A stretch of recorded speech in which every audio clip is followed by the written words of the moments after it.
ఇగో కామారెడ్డి జిల్లా మహబూబ్ నగర్లో రాస్తారోకో చేస్తున్న రైతులు, మా వడ్లు కొనండి సారు. యాదాద్రి జిల్లా కలెక్టరేట్ ఎదుట రైతుల నిరసన. బీబీనగర్ మండలం గూడూరులో హైవే దిగ్బంధం. కామారెడ్డి జిల్లా మహబూబ్ నగర్లో రాస్తారోకో. రైతుల పరిస్థితి నిన్న సమీక్ష చేస్తే అధికారులు ఏ విధమైనటువంటి నివేదిక ఇచ్చారు, అసలు పంట ఎంత పండింది, ఎంత చేతికొచ్చింది, కల్లాలలో ఎంత ఉన్నది, మొన్న అకాల వర్షాలకు తడిసినటువంటి ధాన్యం ఏమిటి, అకాల వర్షాల పట్ల నష్టపోయినటువంటి రైతులకు చేయాల్సినటువంటి న్యాయం ఏమిటి, తడిసినటువంటి వడ్లను అదే రేటు కొంటారా, ఎంఎస్పి మద్దతు ధరకే కొంటారా కొనరా, తేమ పరిస్థితి ఏంటి, తడవని ధాన్యాలు కొంత తడిసింది గాలి వర్షాలు కొట్టుకుపోయింది, కొంత తడవని ధాన్యం కూడా తేమ వచ్చేసింది వర్షం చేయబట్టి.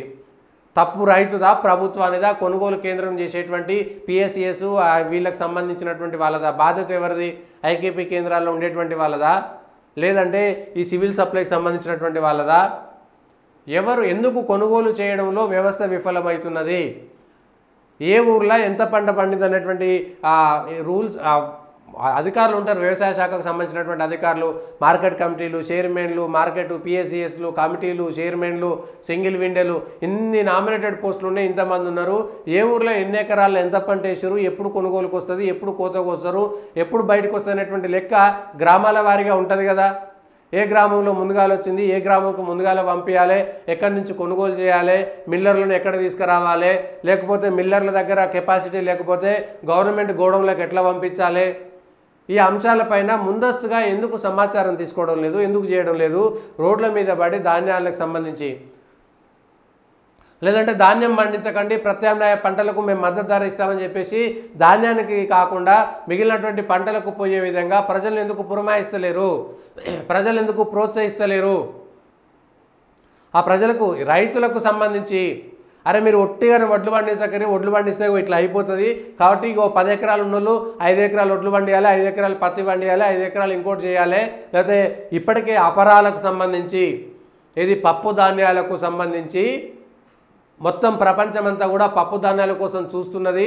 ఇది అపరాల సంవత్సరాన్ని కేంద్ర ప్రభుత్వం ప్రకటించింది. దేశంలో అపరాల పంటలకు ప్రోత్సాహకాలు ఇస్తున్నది. ఆ ప్రోత్సాహకాలు కింద ఉండేటువంటి రైతులకు ఎందుకు అందడం లేదు. పప్పు ధాన్యాలు పండించేటువంటి విషయంలో జొన్నలు కానీ మిగిలినటువంటి పప్పుల ధాన్యాలకు సంబంధించినటువంటి పంట పండించేటువంటి విషయంలో అందరూ ఏకాఏకన ఎందుకు వరి మాత్రమే పండిస్తున్నారు, ఈ అంశాలపైన కూడా తీసుకోవాలి.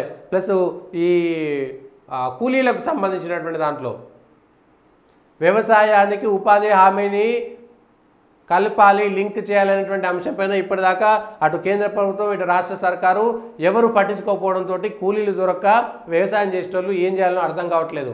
ఎన్ని యంత్ర పరికరాలు ఉన్నా కూలీల అవసరం చాలా ఎక్కువ మన దగ్గర. కూలీ లేకపోతే చాలా పనులు కావు. ఎకరం 2 ఎకరాలు 10 ఎకరాలు ఉండేటోళ్ళకు యంత్రాల సాయంతో పనులు సాగవు, ఒక కుటుంబం మొత్తం చేసినా కూడా. భువనగిరి జిల్లా కలెక్టరేట్ మొలకెత్తిన ధాన్యంతో రైతులు ఆందోళన దిగారు. భువనగిరి మండలం సూరేపల్లి, పచ్చర్ల బోడుతండ రైతులు వేరువేరుగా ఆటోల్లో 50 మంది కలెక్టరేట్ వచ్చి గేటు ముందు బైఠాయించి అధికారుల తీరుపై ఆగ్రహం వ్యక్తం చేశారు. కొనుగోలు కేంద్రాల్లో వడ్లను తరలించేందుకు లారీలను వెంటనే ఏర్పాటు చేయాలని డిమాండ్ చేశారు. విషయం తెలుసుకున్న పౌర సరఫరాల శాఖ డిఎం గోపీకృష్ణ అక్కడ చేరుకుని రైతులను సముదాయించారు. కొనుగోలు కేంద్రాలకు లారీలను ఏర్పాటు చేస్తామని, వారంలో ధాన్యం సేకరణ పూర్తి చేస్తామని హామీ ఇవ్వడంతో రైతులు వెనుక దిగారు. బీబీనగర్ మండలం గూడూరు గ్రామ పరిధిలో హైదరాబాద్ వరంగల్ జాతీయ రహదారిని రైతులు దిగ్బంధించారు. కేంద్రాల్లో ధాన్యం కొనుగోలు నిలిపివేయడంపై ఆగ్రహం వ్యక్తం చేశారు. 60 మంది రైతులు రోడ్డుపై బైఠాయించి ధాన్యం బస్తాలకు నిప్పిపెట్టి నిరసన తెలిపారు. తహసీల్దార్ శ్రీధర్ మాట్లాడి ధాన్యం కొనుగోలు ప్రారంభిస్తానని హామీ ఇవ్వడంతో ఆందోళన విరమించారు. కామారెడ్డి జిల్లా మహబూబ్ నగర్ రైతులు రాస్తారోకో చేశారు. అకాల వర్షానికి పూర్తిగా తడిసిపోయిందని, నష్టపోయినామని చెప్పేసి ఒడ్లు మొలకెత్తినాయి, తడిచిపోయినాయి, తేమ వచ్చింది. దీనికోసం మాట్లాడేటోళ్ళు ఎవ్వరు లేరు, రైతుల కోసం మాట్లాడేటోళ్ళు ఎవ్వరు లేరు, ఎవ్వరు మాట్లాడేటువంటి పరిస్థితి లేదు. దీంతో అయిపోయింది.